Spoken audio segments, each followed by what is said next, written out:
Video is starting. So we're going to keep smiling. There it is. Hey guys, howdy everybody, how you doing? Happy Monday evening. This is our final class for SYMBIS, Saving Your Marriage Before It Starts.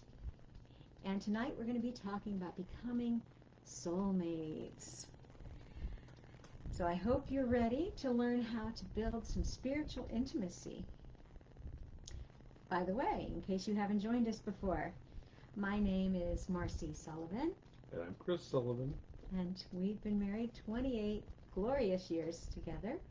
We enjoy helping other people have happy marriages too. Because if you're going to be married, you might as well enjoy it. Yes, dear. Oh, no. Just kidding. All right. Let's get started, Mr. Sullivan. All right, so this is the seventh part in the series Saving Your Marriage Before It Starts. And we're going to be, we're going to be reviewing this series, what we've learned so far. Mm-hmm. So far we've learned about the myths of marriage. We've identified your love style. We've developing a habit of happiness, communication, bridging the gender gap, and conflict. And tonight is our You Soulmates. Mm-hmm. Very good. Yes, soulmates. Okay, just looking to see if anybody's on there. Sometimes people get on and we can't see. So comment, say hello if you're watching. I want to share a fun fact with you. I know usually we do an icebreaker, but here is a great fact.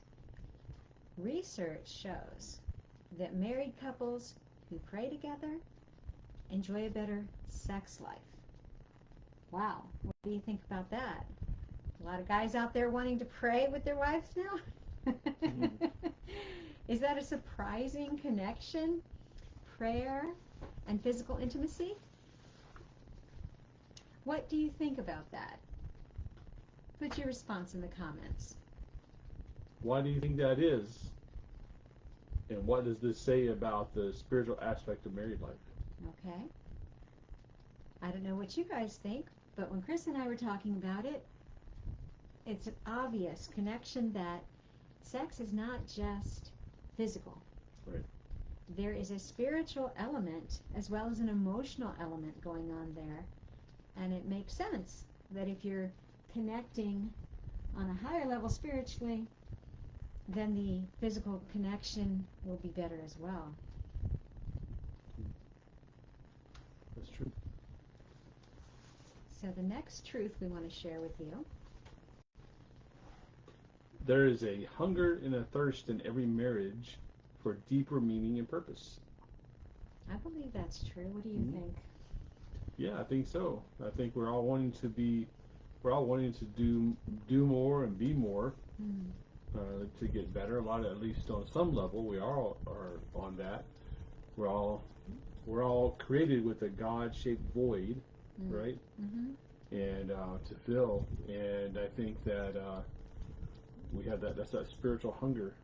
And on the same token, I'm thinking that we also want to be known. Yes. And to know someone fully. That's right. And there's nowhere you're going to get to know one another better and deeper than marriage. That is really what God designed it to be like. So that goes to show the example of that's why marriage should be taken so seriously. And we have as the vow and the commitment of marriage because it's a picture of Christ in the church. So on the spiritual level, so that's why it is important. It's like why should we get married? Right. And why should we go before the church and do all those things? That's why we want to be, because we have the example of Christ and His bride, the church, and so that's why we're following that example.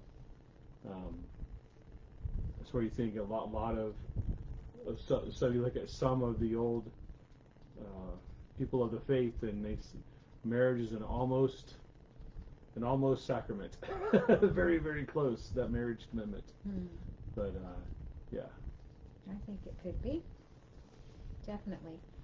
So our emphasis tonight is that faith in God and spiritual commitment are top predictors for long-term happiness in marriages. So that is why it's so important to understand how to make those connections and to be able to have that spiritual commitment together. I know we're going to talk about this in a minute, and I know Chris has talked about it in the past, but I feel like it's a good place to talk about it right now. And that is our picture of that triangle. And when our relationship is moving closer to the top of that triangle represented by God, we are actually growing closer together. So that is why, one of the biggest predictors of why people that have been married a long time stay happily married. And we want to help you stay happily married. Yeah.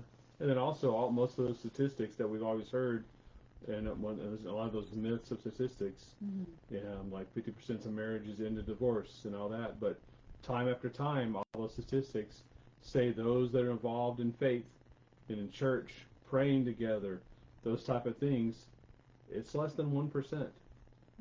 So it's very, very small percentages. Right. Even first, second, third marriages. Now, if you want to know more about that, check out Shaunti Feldhahn's book called The Truth About Marriage. Yes, thank you. All right. It's been reported that most church-going couples rank spiritual intimacy at a 9 or a 10 in importance. That's not too surprising. Yet, when they scored themselves, they saw themselves as a 2 or a 3. So that's quite a big gap. They realize spiritual intimacy is super important, but yet they don't feel like they're reaching that. Do you think that goes into that gain and gap? It's another topic, but it's you've read the book. It's a new book that we've just been exposed to. Right. Okay. Well, since you brought it up, yes, what it means to live in the gain versus the gap. There's that place where we start. It's the place where what we've achieved so far, and then there's our ideal. When you're living in the gap, you're measuring yourself from where you are to where you want to be, to that ideal. The problem with the ideal is that we never really truly reach it. It is like the horizon line. Every time you get close, it moves a little bit further away. So you really can't reach that. And when we're living in the gap, then we are not really satisfied ever. We just think when we get to this point, we're going to be happy. But when you're living in the gain, you always measure backward. So you look at where you are and where you started out. And that makes a huge difference because you can say, wow, look at all I've achieved. Look at all I have in life. I can be so happy even right now if nothing ever changes. Well, I think that goes to one of the big practices, a spiritual discipline of gratefulness. And you're looking back and like people who journal, and you look at different spiritual giants in the past, and one of their common things is they journal and they look back and they see what's gone on, and the gratefulness to see how far they've grown, and they're living in those moments. And when we see what God has done, see what God, we're reminded of all those kind of things, and if we get too overwhelmed, we look up in the future, we see all those ideals we can't reach, or we want to be like this, or are you in a comparison? Start going those comparison things. That's important, I think, when you see different marriages and you say, oh, they must have this perfect marriage, or all this kind of stuff, and we should never do that. We should never compare. We should look, oh, wait, let's just see where God's brought us through and from. So I think it's really neat when you do it that way, living in that gain. See, it's all your it's kind of like what we talked about before about some people say the opposites attract. But then we learned before we got married on one of these studies was all our similarities are like money in the bank. Mm-hmm. And so we have all those things. That's all gain. That's all gain there. Mm-hmm. That's right.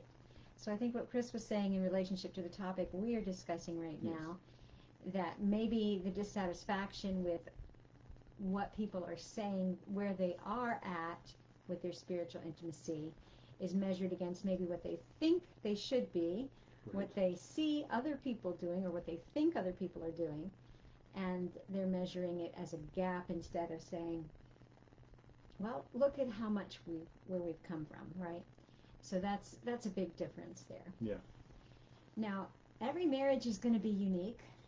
Your marriage is not like Chris and my marriage, and our marriage is not like my brother and sister-in-law's marriage. So every marriage is different because each person in that marriage is unique. That's There's right. never been a marriage like your marriage, and that's pretty special. God designed it that way. So each couple is going to have a different way of relating to God, and even as individuals, like what we found out in our SYMBIS assessment, although Yeah. it wasn't a big surprise to find out that I'm contemplative. I love connecting with God in a more reflective way. I like to journal. I like to sit alone, quiet, read my Bible, pray. And Chris, on the other hand, is more of a...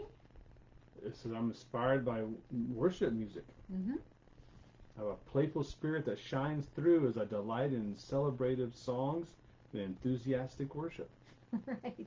So you two each have a special spiritual dynamic in your relationship. And if you take the SYMBIS assessment, that will help you see that. And then there's also a section here that identifies where you are in your spiritual life, what you agree on and what you don't agree on. And this is pretty important. So I would highly, again, recommend taking this SYMBIS assessment so that you can learn more about that spiritual dynamic in your relationship, as well as the many other areas that we've talked about, like conflict and communication and all of these things. And this is we definitely see marriage through a faith lens, Mm-hmm. and unapologetically that we do that. But there's people who say, well, maybe my spouse doesn't go to church or anything. This is still a great tool, Mm-hmm. because you get to see, hey, there may be some things and some beliefs that you do share. Mm-hmm. And so you do have those gains, Mm-hmm. those similar things that you can build on.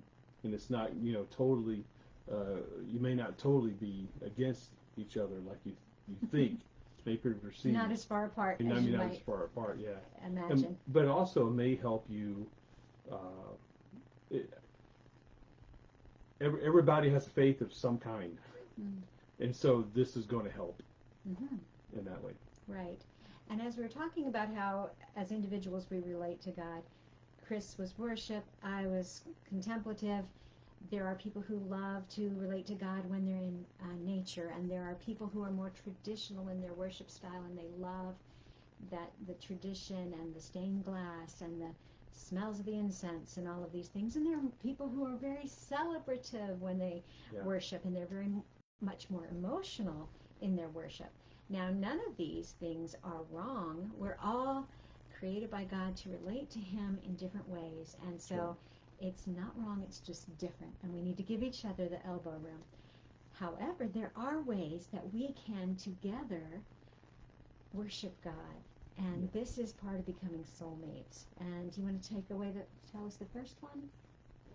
Mm-hmm. Okay, so sharing our spiritual practices, one way you can do that is through prayer.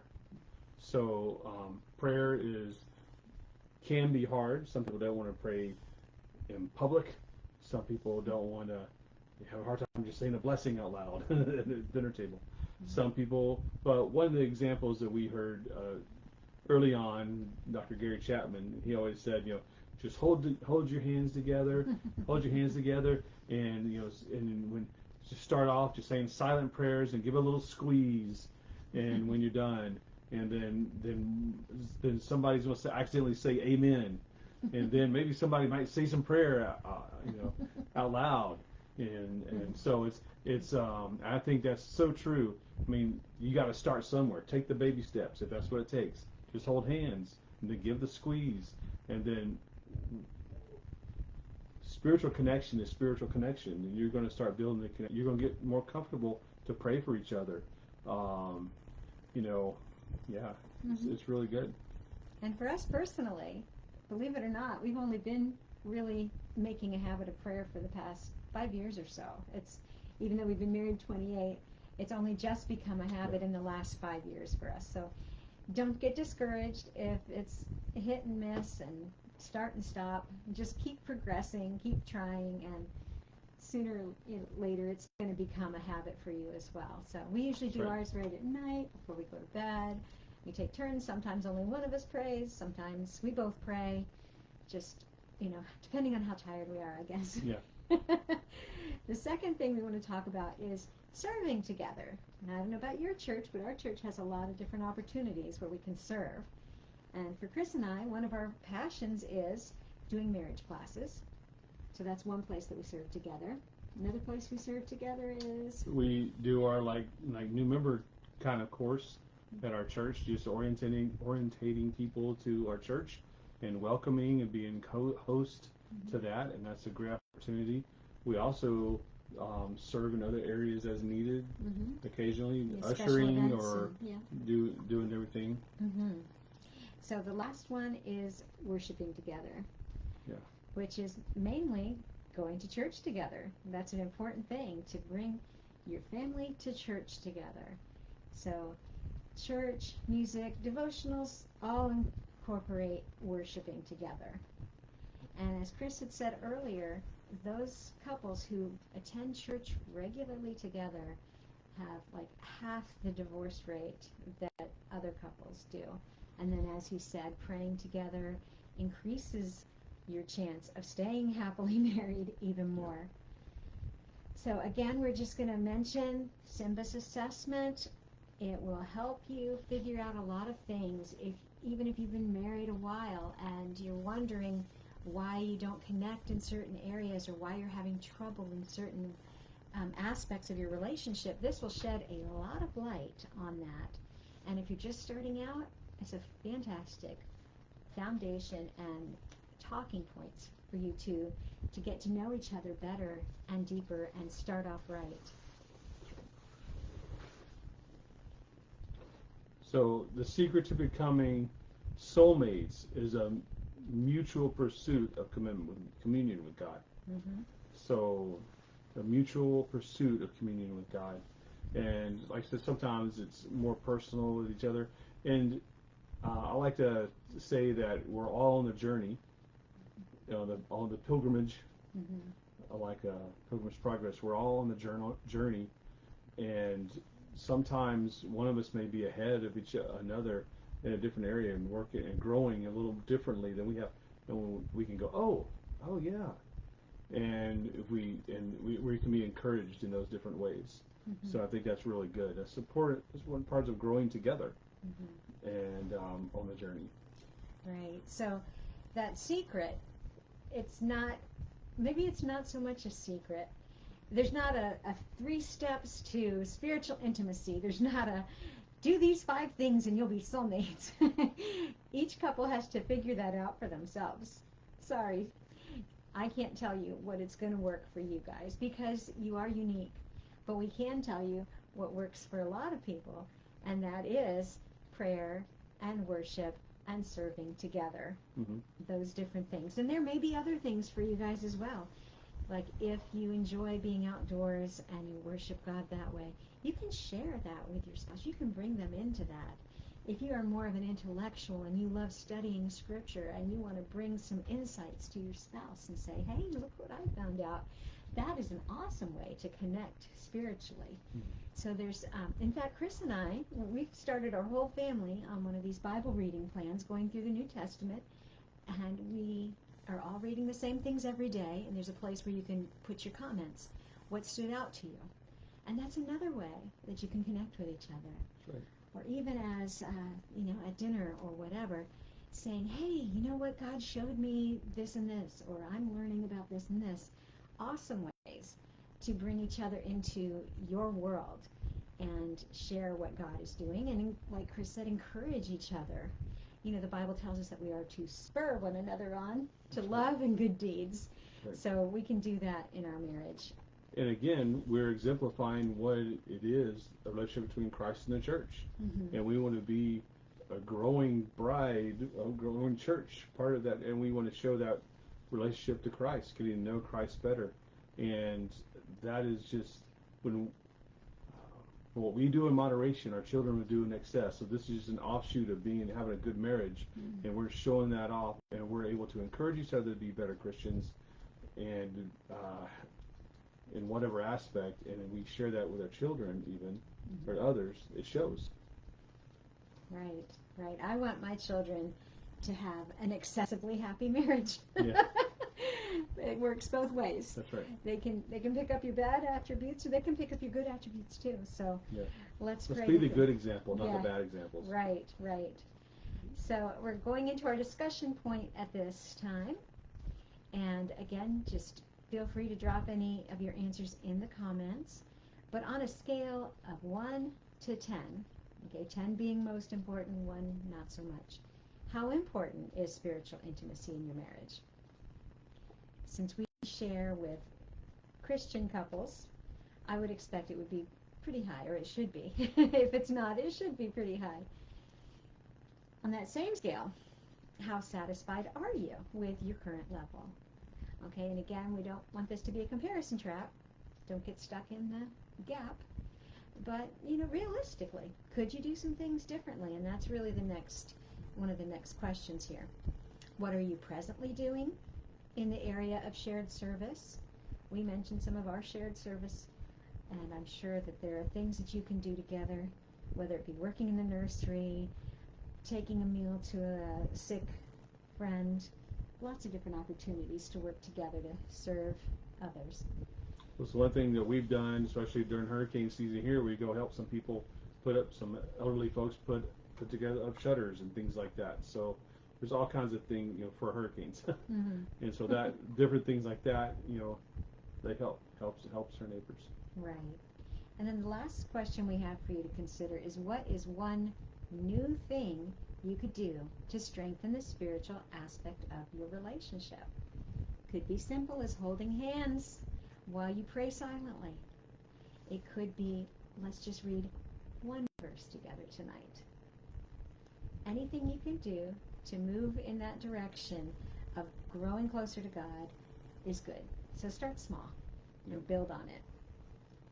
Just remember to drop those comments in the chat if you're comfortable. And our closing thoughts. Yeah, our key message for tonight is you grow as soulmates when you grow together spiritually. Mm-hmm. And that's what the soul, you're getting to the deepest part of you, and that's the most meaningful part. The part that's going to last forever is that soulmate, and so we're going to grow in that by growing spiritually. And so this is the final lesson in our Simba series. That so we plan to do more of these marriage classes. We have more classes that we'd like to do, and we plan to do more. If there's some topics you'd like to hear about, or maybe some things like that, we do have some planned courses that we're going to do. But if there's anything you would want to talk about, drop it in the comments and let us know. If there's a specific class, specific course, want to go deeper on some of these topics, we can entertain those ideas. And so, again, we want to invite you to please comment and let us know. If for some reason comments not working, message us. We're both accessible to those things, very open to suggestions.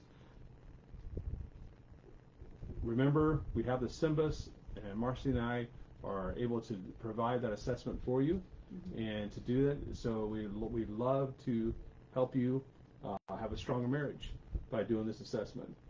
And we want to thank you for tuning in and sharing this times with us, and this been great for us. We've had the great opportunity of doing these things together. The next thing we're looking at doing, should we say, or just hold off? We the next thing we're probably going to do is the habits of an intentional marriage. right? Is that how? It's gone by a couple of names. Different titles, yeah. I call it the healthy marriage. Healthy marriage, okay. Yes. Anyway. Happy, healthy, intentional marriage. Yes, there we go. So yes, we really appreciate you liking the video, sharing it with a friend, and we look forward to talking to you again in the future. Thank you for your time.